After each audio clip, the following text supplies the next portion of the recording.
I don't swim with the tide. I don't walk the dreaded path. I refuse to dance to the beat of a regular drum. The real question isn't about being different. The real question is, why? Is it for shock and awe? Is it being different to stand out from the rest? Or is it just too annoying? Are these illusions of self-grandeur, or is it to shock society into awareness, to question the unquestionable?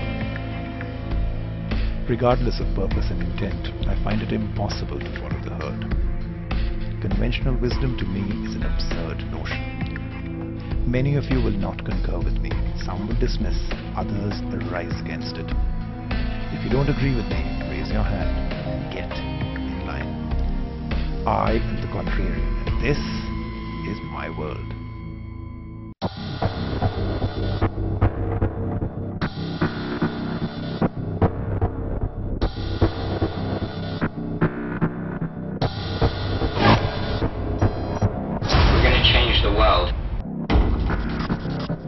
On July 8, 2015, the New York Stock Exchange abruptly shut down at 11:32 a.m. and remained shut till 3:10 p.m.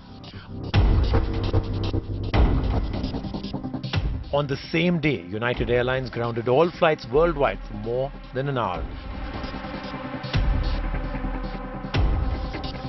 What I can tell you is that as it relates to at least the New York Stock Exchange and United Airlines, that there's no indication at this point of any sort of malicious activity being responsible for the technical issues that they've endured today. Meanwhile, 2 days earlier on July 6th, an Italian surveillance company selling sophisticated software tools suffered a huge blow. We know hackers steal people's identities and infiltrate private emails. We know foreign countries and companies swipe our corporate secrets. Now our enemies are also seeking the ability to sabotage our power grid, our financial institutions, our air traffic control systems. So what happened? Well, to many people there was only one answer. It seems they may have all got hacked. 2 days, 3 major hacks. Could this be a coincidence? Just 2 days after a surveillance company gets hacked, 2 major institutions in the US suffer major attacks. For those trying to convince the world that this was just another blip, may well be out of their depth. On the other hand, concealing the connection between these 3 attacks may be a part of a much larger conspiracy, one that's beyond our clearance level, if you know what I mean. Yes, the cyber attacks have actually increased, over a period of time. That is what we have seen. Kaspersky Lab itself detects more than 3,25,000 new threats on a daily basis. So, that's the kind of threats out there in the open, out there in the World Wide Web.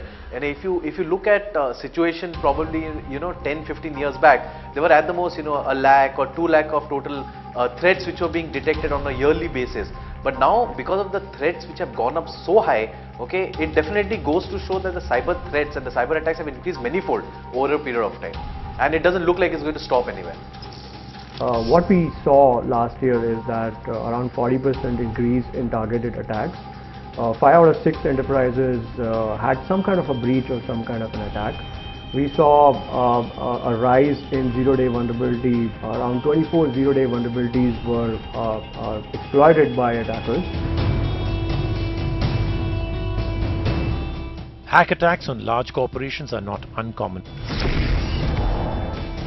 In fact, more than 1 lakh, yes, 1 lakh known cyber attacks have occurred this year itself. Imagine the attacks we don't know about. Imagine the amount of data and information in the hands of hackers or so-called hacktivists. That data is our data, the data that we produce every day. That data is our life. Those personal details are our personal details, and in spite of thousands and thousands of surveillance and security firms trying to battle cybercrime on a daily basis, hackers are always one step ahead, and cybercrime is on the rise like never before. as in how technology is increasing, technology become much more accessible to people, okay, the hacks and the attacks are also increasing. We just come to know of, some certain examples where public sites have been hacked, people's data has been compromised, but majority of this kind of information doesn't come into the public domain. It's time to wake up and smell the coffee or smell the data that's getting hacked right under our noses. The closer we are to achieving digital nirvana, the more susceptible we are to hack attacks. They say if you're online, consider yourself already hacked. No website is unreachable, no bank account is inaccessible, no smartphone or tablet in the world is unhackable. Our false sense of security will take us all down one day. The doom seems inevitable, sounds almost like a plot for a spy movie, doesn't it? One of those where the world ends at the end. There is a complete lack of cyber literacy amongst almost all of us. We make passwords out of our birth dates and leave our smart devices unattended and unlocked for the world to misuse. The world's most famous password is password. That's how easy we make it for everybody. We give our children expensive, sophisticated devices to use without realizing that data protection is not something one learns at school. Nobody teaches them that. They say knowledge is power, but in this digital era, there's a complete lack of knowledge when it comes to digital security. Awareness is an important factor when it comes to a consumer who is using the digital world, or the second could be the enterprise.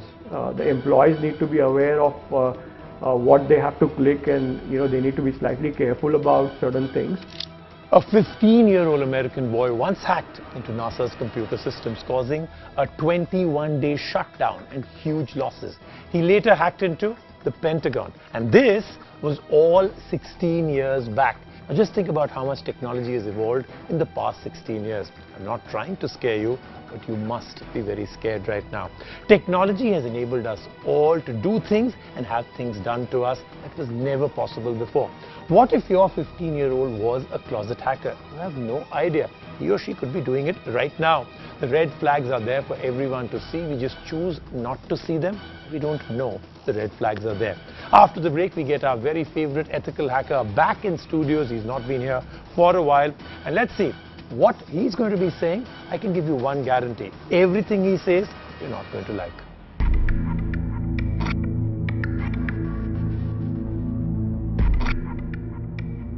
This sentence, as it comes out from the words that I speak, sounds so good. A hacking company that gave software for hacking others got hacked. Now the really frightening part of it was who the customers were. That was an incredible list of people. Who's hacking who? Everybody's hacking everybody, and I have a 0 day for that particular operating system. It doesn't matter what firewall or antivirus you have. If I execute that from my PC, I will definitely go inside your PC. Correct. You can have whatever defense mechanism. And it's lying there, ready to be exploited, and nobody yet knows about it. I am the Contrarian. This is my world. I am the Contrarian. This is my world.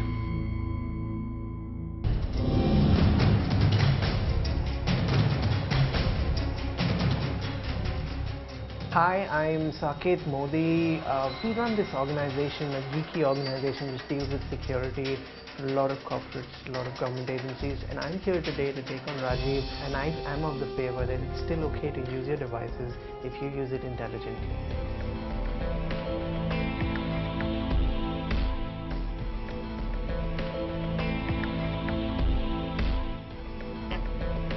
We're back with our favorite topic. Shouldn't really be our favorite topic, except that now it's so close to us that we can't really get rid of it. Hacking. But this time, our debate, our topic is completely different from anything we've ever discussed before. We were very specific the last few times, and hacking seemed to be something that was bad, something that was happening, but it was untouched, didn't really touch most of us around. Today, indirectly or directly, hacking is at your doorstep. We're going to talk about exactly what's happening, how is it happening, why is it happening, and why it's becoming almost impossible to control. And of course, we'll discuss what we can do about it. So, Hacking was something that we heard of, something we were scared of, something that we said shouldn't happen to us. Identity theft, my mobile shouldn't be hacked into. These were threats, right? But you were removed from it, you were aware of it, and you said, okay, hope it doesn't happen to me. Now the whole problem is indirect. You may not be hacked, but because your entire life now is one digital spectrum, every part of it gets touched. Let's talk about a few that happened. And we'll come down to the most important one. We had a website where people wanted to have affairs. Now, that part is up to them what kind of virtues they have. We shouldn't care about it. But that company got hacked. People's names came out publicly. I actually know a few people out there on that list, you know, the kind of friends I keep. That is a scary thought, that you are on a website, and whatever reasons you may be part of a social media service, your name can come out for whatever activity you've been up to.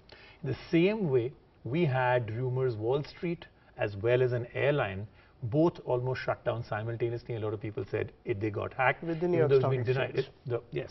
So we've actually had all of that happening simultaneously, even though it was denied, but it seemed like too much of a coincidence. And then we'll come to a hacking company that got hacked. What's going on? So that's the point, you know, Rajiv. I've always spoke about this, and if you remember, like last time, the way we ended our show, and you asked me, what is that one thing that everybody should do in order to be secured on the internet? So apart from any technical control, I said that assume that you're already hacked.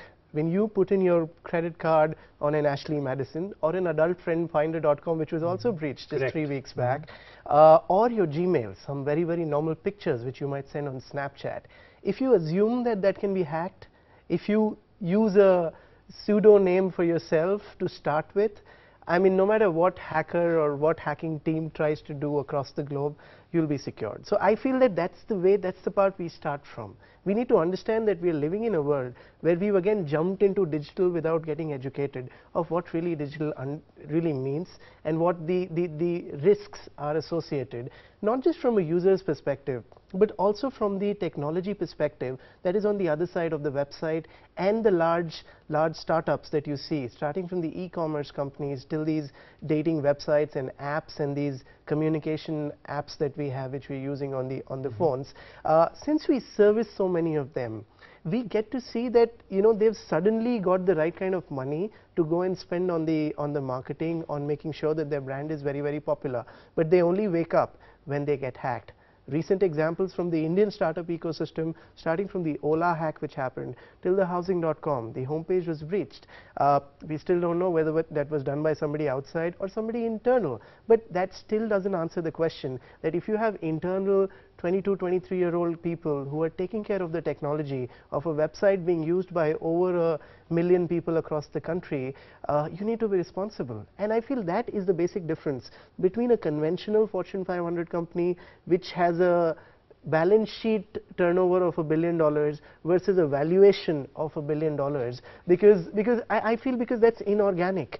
And they have still not put in the right kinds of systems in place. I'm in the job of protecting these large companies with large valuations, the kind of findings that we come across, the kind of vulnerabilities that we see, because of course we are paid to do that.